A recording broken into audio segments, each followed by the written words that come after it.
doubts as you have asked. I have given you homework of chapter 5th from Prachi book, that is ratio and proportion. In your NCERT it is named as comparing quantities, but in Prachi book it is ratio and proportion, named as ratio and proportion. 5th chapter है आपका प्राची में and 5.4 exercise का homework मैंने आपको दिया था, ठीक है।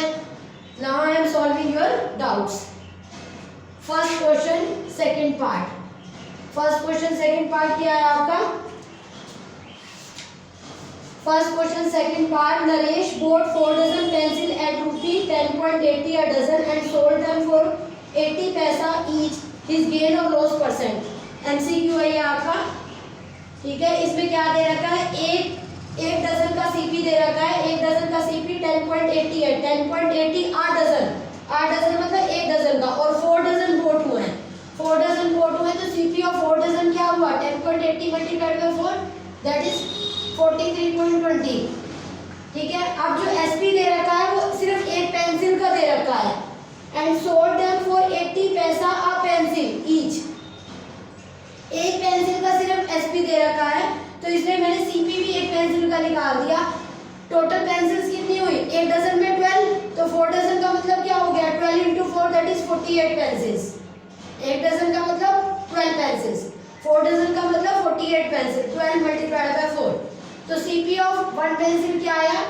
ये टोटल रुपीस को मैंने 48 से डिवाइड कर दिया, ये सीपी ऑफ 1 पेंसिल आ गया, और एसपी ऑफ 1 पेंसिल मुझे 0.80 रुपीस गिवन है। तो अब एसपी छोटा है, सीपी बड़ा है, 0.90 मतलब 90 पैसा सीपी है और 80 पैसा एसपी है, तो इसमें लॉस होगा। सीपी बड़ा होता है तो लॉस होता है, तो सीपी माइनस एसपी करके 0.10 निकाल लिया।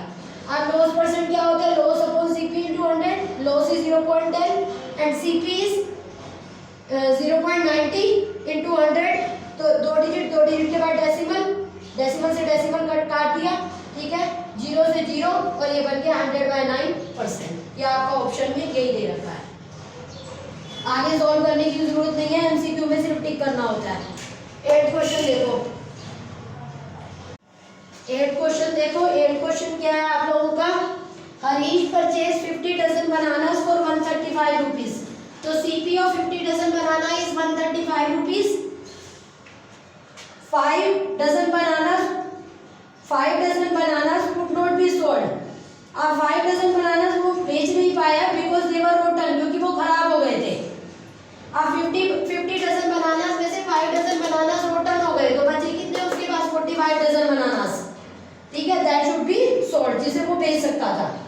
Eight what price per dozen should Harish sell the remaining bananas so that he could make a profit of 20%। उसने 50 डजन बनानास 135 रुपीस में परचेज किए, 5 डजन बनानास खराब हो गए, तो बचे कितने? 45 डजन बनानास। अब हमसे पूछा गया है ये बचे हुए बनानास वो किस हिसाब से बेचे कि उसे 20% प्रॉफिट हो जाए। तो प्रॉफिट का फार्मूला क्या होता है? प्रॉफिट परसेंट दे रखा है, प्रॉफिट परसेंट 20% दे रखा है, तो profit percent upon 100 into CP. तो प्रॉफिट परसेंट 20 है अपॉन 100 इंटू सीपी। सीपी कितना है? 135, तो 2 5 द 10, 5 2 द 10, 5 7 द 35, ठीक है। तो ये आपका कितना आया? 27 रुपीस। तो आपका एसपी क्या हो जाएगा? एसपी क्या होता है आपका? SP is equal to CP plus profit. ये 45, ये जितने भी बनानास बचे हुए थे उन सबको सॉल्व करके उसके पास प्रॉफिट आ गया 27 रुपीस, ठीक है। तो सीपी ऑफ 50 डजन बनाना खरीदे कितने थे? 135 रुपीस में, ठीक है। 50 डजन बनानास खरीदे थे, CP plus profit is SP. अब ये जो बचे हुए बनानास है उसने 162 रुपीस में सोल्ड कर दिए, जिससे 5 डजन फेंकने के बाद भी उसे 20% प्रॉफिट हुआ है, मतलब 27 रुपीस का प्रॉफिट हुआ है। तो एसपी आ गया सीपी प्लस एसपी। तो हमसे पूछा गया एसपी ऑफ 1 डजन क्या होगा? ये जो आया है ये तो आपका 45 डजन बेचने पे आया है ना, तो उसने पर डजन कितने में बेचा है कि उसको इतना प्रॉफिट हो गया।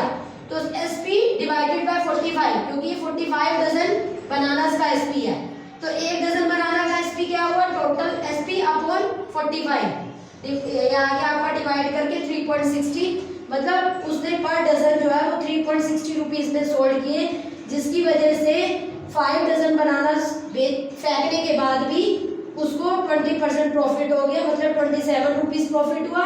एसपी बना 162 रुपीज़ और पर डजन उसने सोल्ड किया 3.60 रुपीज़ में। 10th क्वेश्चन पे आते हैं। CP of 8 books is equal to the SP of 6 books. Find the gain percent. CP of 8 books SP of 6 books के इक्वल है, तो हमें प्रॉफिट परसेंट निकालना है। प्रॉफिट और गेन सेम चीज होती है। इस टाइप के क्वेश्चन में जिसमें कुछ भी गिवन नहीं होता, लेट करना पड़ता है। लेट CP of 1 book भी ₹1। एक बुक का CP 1 रुपी है, तो 8 बुक्स का CP क्या हो गया? 8 रुपीज। अब जो 8 बुक्स का CP है वही SP of 6 बुक्स है, तो SP of 6 बुक्स क्या हुआ? CP of 8 बुक्स, और CP of 8 बुक्स मैंने क्या ले लिया? 8 रुपीज, क्योंकि एक बुक का CP मैंने 1 रुपी लिया है, तो CP of 8 बुक्स हो गया 8 रुपीज। और जो CP of 8 बुक्स है वही SP of 6 बुक्स है, तो SP of 6 बुक्स भी क्या आ गया? 8 रुपीज। ठीक है, क्योंकि CP of 8 बुक्स मैंने 8 रुपीज निकाल लिया, तो SP of 6 बुक्स भी 8 रुपीज हो गया, बिकॉज बोथ आर इक्वल। तो SP of 1 बुक क्या आ गया? 8/6 डिवाइड कर दिया, मैनी से 1 में जाके डिवाइड कर दिया, तो ये आ गया 4/3 रुपीज। तो अब गेन क्या होगा? Gain SP minus CP। एक बुक का SP है 4/3 और एक बुक का CP है ₹1, तो एलसीएम लो 3 × 3, तो 4 - 3/3 दैट इज 1/3 रुपीज। तो गेन परसेंट निकालो। गेन परसेंट क्या होता है? Gain upon CP × 100। गेन है 1/3, CP एक बुक का कितना है? 1 रुपी × 100, तो 1/3 × 100, ये नीचे 1 है ना, 1/1 भी लिख सकते हो, तो ऊपर जाके फिर 1/1 ही बन जाएगा, है ना। तो ये आ गया × 100, तो ये हो गया 1/3 × 100 मतलब 100/3, 100/3 मतलब 33 1/3%। ये आपका आंसर आ गया। अब ये आपके सारे डाउट्स मैंने क्लियर कर दिए।